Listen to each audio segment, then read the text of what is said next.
Welcome back to Life Source Leadership. We're in the midst of our LeaderSHIFT series, and we're in a third of our three parts on growing ourselves, growing people, and growing leaders. When it comes to growing leaders, I want to talk today about the leader as coach. And the NBA Finals are 2 games in right now. Golden State's jumped out to a big lead under Steph Curry's shooting abilities, hitting 9 3-pointers in his last game, having 8 assists and several rebounds. It's easy as a coach when you've got star players. But the question becomes, boy, what does that look like? I mean, it's difficult. We're not talking leadership on a little league scale. We're talking leadership on the big stage with professionals.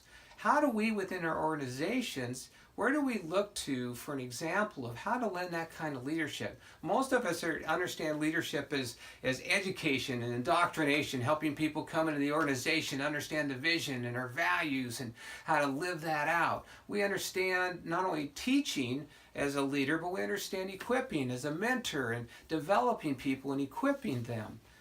Giving them the skills that they need, that we have, that we can share with them.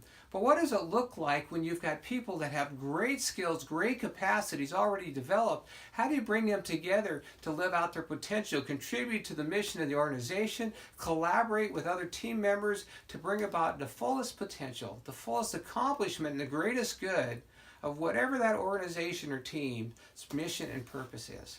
And that's what we want to understand with our concept today, the leader as coach. And one of the things that people that I found that lend good leadership and give an example of this distinction and this tool of coaching within leadership is Steve Kerr himself, head coach of the Golden State Warriors. As you look at who Steve is and his background, he grew up playing sports. He loved playing sports, and outside of Santa Monica, his family lived in the hills of the Pacific Palisades. As he went to school, he taught himself 3-pointers. He was recruited into Arizona to play basketball before they became a powerhouse, and eventually he did so well that they retired his number 25. From there, he was recruited in the second round of the NBA draft in 1988 onto the Phoenix Suns, where he played for 15 years at guard and was a 3-point champion in 1997. He participated in a couple teams to achieve 5 NBA championships. Pretty amazing. He retired over the course of his 15 years with a 50%, give or take 1 or 2%, a 50% 3-point shooting average, which is, I think, only been topped by one other person since his days playing. Not only did he do that, but he took a stint where he went back to the Phoenix Suns and he was asked to lend leadership as the president of basketball operations and general manager. And so Steve understood what it meant to put together strategic planning. He understood what it meant to lend recruiting and development and training. And so he understood all aspects of leadership. But I think one of his greatest achievements has been leader as coach, and taking these professionals, which, how do you coach a professional like a Kobe Bryant, a Steph Curry, a Michael Jordan, and what are you going to teach them? What are you going to train? How are you going to train them? They already come equipped and skilled. I think that's where this leader as coach becomes so vital, because a coaching leader empowers. It draws out, asks strategic questions to get their players thinking and utilizing the fullness of the capacity that they already possess under the greatest of wisdom and the greatest of collaboration for the mission, whether that's by the team or the organization, to accomplish its greatest good and fulfill its potential by advancing their mission. It's interesting, Steve talks about some of his coaching skills coming from his dad. He said, I remember that my dad was an observer, and when I was playing Little League, I had this temper. I would be pitching on my Little League team, and if I walked somebody, I'd get so mad, I'd slam my mitt to the ground, I'd stomp around, and my just drive my coach crazy because I was such a brat. And my dad, he wouldn't say anything in the midst of the game. But later on, he would come alongside of me at home when things had calmed down, and he wouldn't tell me what to do. But he would let me learn through my experience, and he would ask questions and saying, gosh, what was going on in your mind and in your heart, son, in the midst of that game when you got so angry? And how did that serve you?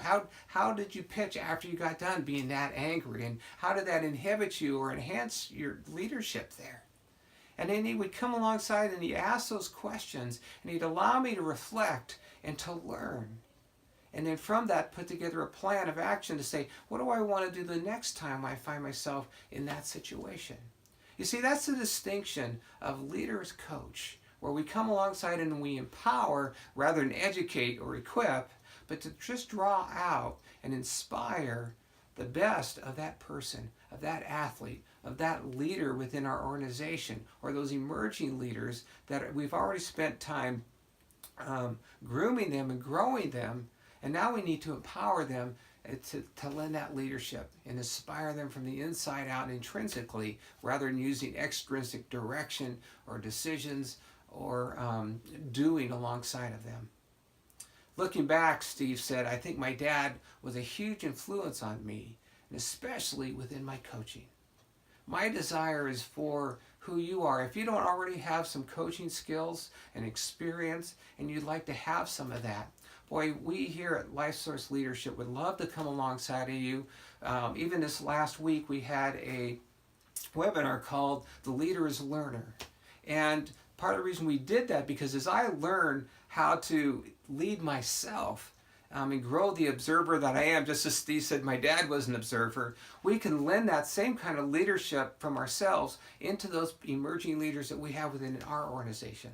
So hopefully you'll check out that webinar that we'll post on the website, as well as some of these other blogs, as our passion is to empower and launch emerging leaders into their greatest good. And that's our blessing and our hope for you. Thanks for tuning in, and we'll see you next time.